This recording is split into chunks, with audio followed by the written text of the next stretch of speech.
2,000 French soldiers are currently being prepared to be sent into Ukraine. At least that's what we hear from Russia.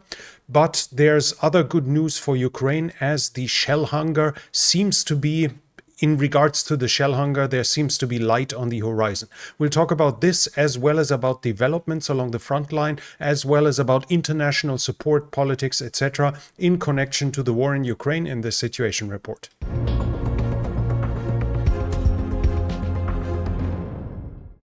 Ukraine keeps striking Russia's oil infrastructure, and she keeps hitting it. According to different calculations, supposedly 12 to 14 refineries and oil pump stations have been hit in the recent days, in the recent weeks. So the effect on the Russian oil infrastructure is getting bigger. At the same time, the Russians have used 320 Shahid drones, 90 glide bombs, and 130 missiles and cruise missiles, according to the Ukrainian president, in this month alone until the beginning of this month. So this was the volume of attacks on Ukrainian targets by Russia in March alone. The Ukrainians are also saying the Russians did another double tap attack in Mykolaiv, here in the south of Ukraine. According to the Ukrainians, once more they used 2 Iskander ballistic missiles with some minutes in between to make sure that 8 personnel is in place to then be hit the 8 personnel as well. The accusation came by Ukraine roughly a week ago already about Odessa. There, the Russians supposedly did the very same again. Now we have also news that Ukraine has struck the Air Force base in Engels with drones. Now there are videos of explosions being on the horizon, of audible explosions, but as of now we do not have any proof whatsoever that those actually hit something. There is picture evidence though that on the airfield there was a fair number of planes before this attack. 11 planes, 9 of them strategic bombers, 6 Tupolev 95, which we can see here, and 3 Tupolev 160, the White Swan, which are, I can't see it right now, never mind. So 3 White Swans, 3 Tupolev 160 were on there as well. Whether they have been hit or not is unclear as of now. I have not seen any evidence whatsoever.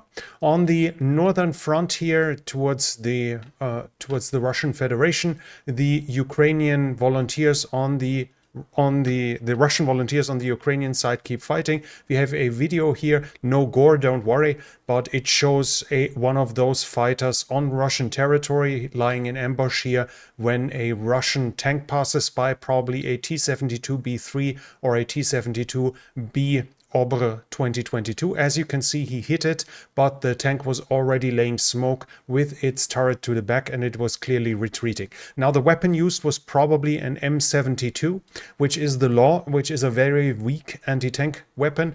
So the hit here on the wheels might actually have been intentional, as the shape charge from that anti-tank weapon has no chance of penetrating the explosive reactive armor, but should he somehow hit somewhere at the wheel area, then he might actually do damage. But nevertheless, the tank just kept running. Whether it lost its track a couple of meters later or not, we do not know. The interesting part is, though, it was geolocalized exactly here. This was the place where the attack happened, and that the tank disappears here in the background. We see that it is retreating fast from the Ukrainian border, laying a smoke screen. So it was previously engaged. It needed to retreat. But this also shows the whole extent of this fighting. We are talking about a distance of, what is that, less than 500 meters, more or less? Yeah, less than 500 meters from the Ukrainian border. This is how the fighting along the border happens right now. It's basically those Russian volunteers fighting on the Ukrainian side crossing over and more or less immediately being engaged, immediately engaging Russian targets. There is no liberation of Russian territory according to their terms visible as of now that is anywhere substantial or in any way sustainable. The Russians themselves, Russian mill bloggers are writing, while they are still fighting, the activity by those volunteers is going down. So, and according to the Russian mill bloggers, the Ukrainian fighters have mostly been repulsed and mostly been pushed out of Russia. This is what the Russian mill bloggers are writing. The Ukrainian side on their own are saying they foiled several infiltration attempts in Sumy Oblast, which is here, so somewhat to the west of the current fighting, or more or less where the fighting is also happening. According to the Ukrainians, they foiled every infiltration attempt, so the Russians didn't manage to enter. There is also video evidence showing that the Russians keep being shelled with multiple launch rocket systems in the city of Belgorod.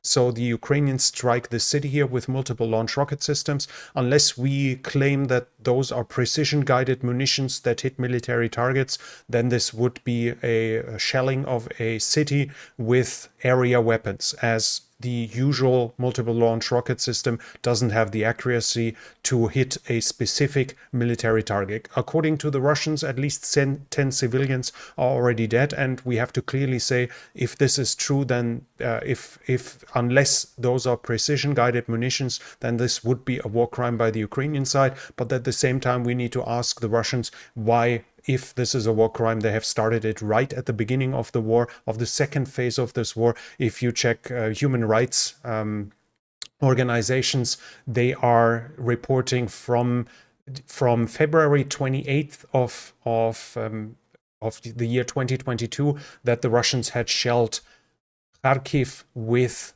cluster munitions from multiple launch rocket systems. We also have video evidence showing this. So the Russians basically from the beginning of the war were using cluster munitions from multiple launch rocket systems on cities themselves. That doesn't mean that Ukrainian strikes back suddenly are legal, but it shows some kind of hypocrisy on the Russian side if they wage the war like this from the beginning, and then suddenly the complaints come why the Ukrainians dare to do the same. As said, this doesn't make it right what Ukraine does, and it's probably counterproductive as well, especially in times of lack of ammunitions. But at the same time, it should be mentioned that it's still a war crime, even if Ukraine does it and even if Russia has done it first.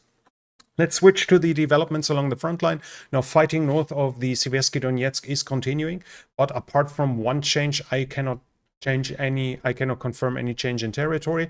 And this one shows that the Russians keep pushing towards Terny to cut off the Sherebets, to reach the Sherebets here and basically increase the pressure on everything north of this here, due to the cutting of one line of communication. The Russians have come closer here, where we see them unloading troops in this small area of trees. And you see this is right next to Terny, and basically the last area where there's some cover, and this was here. So the Russians have advanced roughly until here now, and they are more or less 500 meters away from the first houses of Terny.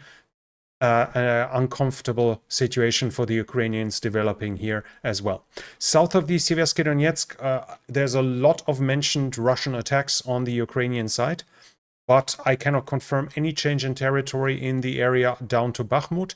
We have visual evidence of the Russians using glide bombs against Chasiv Yar to a bigger extent, which seems to be a preparation, obviously, for further attacks. But while there are attacks reported from Bilohorivka down to this area here, I cannot confirm any change in territory. Those attacks have been, as it seems, completely failed. In the Avdiivka region, we do have some changes. When we start from the north, Orlivka is now more or less in Russian hands. Now, technically, it isn't. It seems like the Russians have reached that river here, and from Ukrainian side, they are confirming that more or less all of Orlivka is lost. But technically, there are a few houses here left that seem to still be in Ukrainian hands. So technically, we could argue that Orlivka still hasn't fallen yet, but by any regular means, we have to say the Ukrainians have lost Orlivka at this moment. A little bit further south at Tonenke, the situation is still kind of unclear. We have a development here where in the northern part the Russians are in this along this road here, and in the southeastern part we have a geolocalization right here. So we know the Russians are in this area here, and they are down here, which should indicate that all of this has fallen to the Russians by now. But as far as I've seen, there is no proof of Russian presence in this area here, even though it seems increasingly likely that this should be evacuated by now, especially with the Russians having advanced in this area as well and now having taken Orlivka. At least a look on the map would indicate that they better evacuate if they haven't done it yet. Further south at Marinka, we have a fresh geolocalization, which actually implicates a Ukrainian success. Here, Marinka and in Novomikhailivka, as we've talked, the fighting is continuing. We had the Russians here, we had the Russians in the center, but now we have Ukrainian presence right in the south of it, where the Russians attacked them. And this is somewhat, no, I'm sorry. This is somewhat significant, as this is this area here. So where the Russians supposedly were more or less in control, it seems like the Ukrainians have had a somewhat successful counterattack. And what I missed is, and this is the mistake if I don't have a full written script here, I actually missed that we have some more information about Nevelske. Nevelske is, the situation is somewhat unclear. The Russians have definitely been at the outskirts. This is the geolocalization, and you can see how tiny Nevelske is. Whether it has fallen to them or not is unclear. I have even seen pro-Russian maps not showing Nevelske under their control, while others claim that it is completely lost. So the situation is unclear. We know the Russians have at least temporarily entered Nevelske, and they might very well have captured it, but I cannot confirm it fully yet. I have not seen the confirmation from the pro-Ukrainian side either, whether it has fallen or not, even though it seems increasingly likely. Sorry for the confusion of jumping back and forth here, but if we continue further to the west, we have no confirmed changes until we reach roughly the Orekhiv area. Now the Russians have now announced that they captured Mirne, but this is somewhat confusing because Mirne was more or less under Russian control according to the maps I'm using for quite a while. Now, there might have been one or two houses in the outskirts that were still somewhat contested, and maybe they managed to push them out. If we look at this map and take the straight lines, which obviously are more a generalization than a clear indication of the actual front line, but if we use those, then theoretically the two houses here could have still been contested, but it seems not much has changed, if something has changed at all. The Russians claim they captured Munich, but from what I understand, it was more or less in Russian hand anyways. And the Russians have been somewhat successful close to Verbove. They managed to advance in this area here, pushing the Ukrainians further away and gaining more of the form of the Surovikin line, the one area where the Ukrainians managed to penetrate it. It seems the Russians have now pushed them out as well. That was already it, because on the Dnipro we have no changes to report whatsoever. We have some overall information. We start with Transnistria. There a Mi-8 was destroyed with a suicide drone. The video evidence and picture evidence shows that the helicopter was standing there for years though. So while it was technically an Mi-8 that burned down and that was destroyed, it was at best worth for the scrapyard or maybe for some spare parts. The Transnistrians claim that the drone came from Odessa, so from the Ukrainian side, but the the interior minister of Moldova is saying there was no explosion, that the supposed video evidence was faked. No idea. I saw it and it kind of looked real, but I cannot say much more about this. Then we have the Ukrainians saying that the Russians have used more than 3,500 glide bombs since the beginning of the year. This is more than 16 times as many as they have used in 2023, showing the increased focus they put on glide bombs. I recently estimated, according to the usage, that the Russians should by now produce a 4-digit number a month in glide bomb sets. At least that's what the numbers would indicate to me. So this is a problem that will consist and will continue unless the Ukrainians are able to shoot down the glide bombers in the near future. Then we have some more pictures from fortifications. This time this is supposedly the northern direction here, and we see more dragon teeth, we see barbed wire, and here we see a cable being connecting the different dragon teeth. This is something that we haven't at least initially seen with the Russian dragon teeth. Here, though, they are getting connected. The idea is obvious that even if you can push one over, at a certain point you're pulling not just that one, or you're not just pushing that one dragon tooth, but you're pulling tens of them behind you, and thus slowing you down and thus stopping you regardless, even if one of them is easy enough to be pushed aside. That's the whole idea behind that. In troop generation, the law that would allow criminals to avoid punishment by signing a contract with the Russian military is progressing in the Duma. The second reading has passed. It has passed the second reading, so it seems like more a formality for it to be become law in the near future. In the political sphere, we have another anniversary. 10 years ago, on the 18th of March 2014, Putin annexed the Crimean Peninsula, and he basically used the same arguments that he's using by now, from fascists to suppression of the Russians and genocide. All of this was used in this context already, that they were threatened with genocide, for instance, that he had to do it. And we have to see in retrospect that it wasn't taken serious enough outside of Ukraine in the coming years. Changes that would have been possible and that would have been necessary were not undertaken, again, outside of Ukraine. Ukraine obviously managed to reform its military quite substantially, as Ukraine's military from 2014 wouldn't have stood a chance whatsoever, unlike the current military that managed to stop the Russians more or less at several fronts and even managed some counteroffensives. At the same time, on the Crimean Peninsula, the languages, the Ukrainian language as well as the language of the Crimean Tatars, is currently being suppressed, while a settlement program is continuing, moving ethnic Russians on the peninsula and thus changing the whole demographics there. Basically, the Russians doing exactly what they accused the Ukrainians of doing, suppressing minorities and colonizing the area to wipe out their identity. Armenia, we have something about Armenia as well. At the end of the month, they are banning the use of the Mir system, which, as far as I understood, is a competitor to the Western system, or the Western SEPA system. There, it's going to be banned in Armenia, as the Armenian National Bank says otherwise. Secondary sanctions from the United States might be threatening, so another country ditching that system. Troop generation on the Ukrainian side, we have claims that the Ukrainians tested a first homing drone. This is a video showing it, that a tank was spotted, and we see a drone coming in and getting closer to it, and you can see the electronic warfare completely taking out the picture. Nothing is visible anymore, but the surveillance drone can still record the hit here. According to claims, this is a homing drone that is freshly developed by the Ukrainians that was tested here, which would mean that as soon as the target is locked, even if the connection is lost, it would still continue. And then we have return to history, as we had so often in this war and in past wars. We see the return of the periscope rifle. This should be an AKM, if I'm not completely wrong here.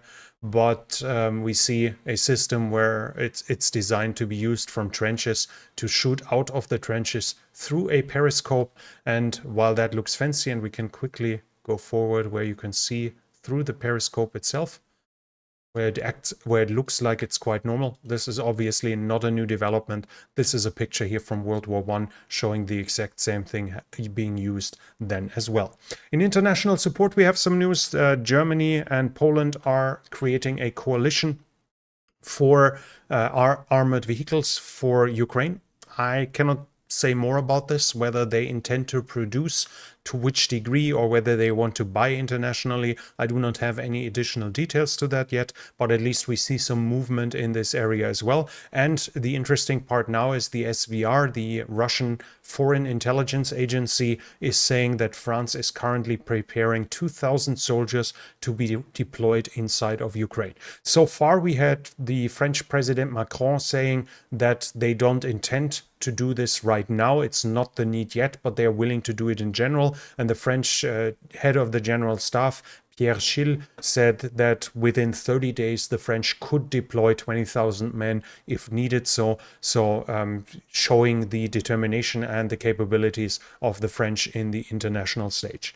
And from the United States, there's some news about support. The US will likely no longer be able to send additional ammunition unless the Congress signs the allows for the vote on the aid package, which Mike Johnson so far is still refusing to allow a vote on. So this will continue at least for now, and the US president doesn't seem to be interested to use that. I think it's called the Presidential Drawdown Authority, where he would still have a budget of $4 billion to aid Ukraine, but at the same time, as said, the Republican Speaker of the House is refusing to allow a vote on a bill that would, at least that's how the information stands, surely pass through the Congress, and thus would allow aid for Ukraine from the United States.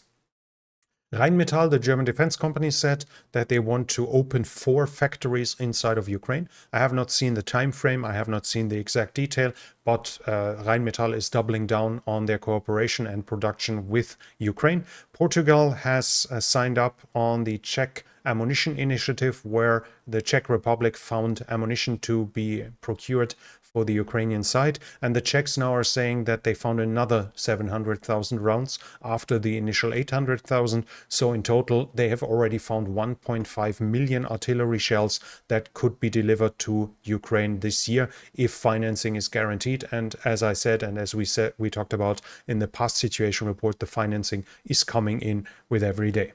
Now, we finally have some good news for Ukraine from the United States as well. Here are the first pictures of an M1117 in Ukraine. This is an armored personnel carrier, more for patrol than for frontline fighting. At least that, I think it was mostly aimed for patrols and for the military police, but obviously it's still armored against small arms fire, and thus far better than anything unarmored. The United States has promised Ukraine, I think it was 250 of those, but they never arrived.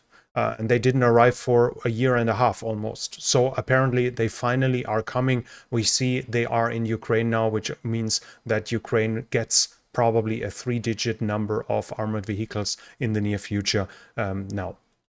And from Germany, the German defense minister has announced another 500 million euro package in aid of Ukraine. Part of it, but not exclusively all of it, are 10,000 artillery shells out of Bundeswehr stocks, and the Bundeswehr barely has any. That's why 10,000 is still a fair amount, as the stocks of the German armed forces are fairly empty. But it's also promised to deliver 100 armored vehicles as well as 100 transport vehicles that are also part of that package. But that was already it from me for now. If you like this report, please give it a thumbs up. It really helps with the algorithm. Leave a comment what you think about the international aid and the situation in the United States when it comes to international aid. Who is to blame more in this context? And what do you think about the French sending troops? As said, so far we only have the Russian Foreign Intelligence Agency claiming that, no confirmation by the French, and this might obviously be wrong, but at that point the French are at least the first nation openly talking about all cards being on the table. Regardless, if you like this, give it a thumbs up, and if you're new here, I would like to invite you to subscribe to the channel and hit the bell icon. This channel is only possible because of the support of viewers like you. If you like to support the channel, you can do so by the means in the description. Thank you very much to everyone already supporting this channel. And that's it from me for now. Thank you for watching, and I'll be back.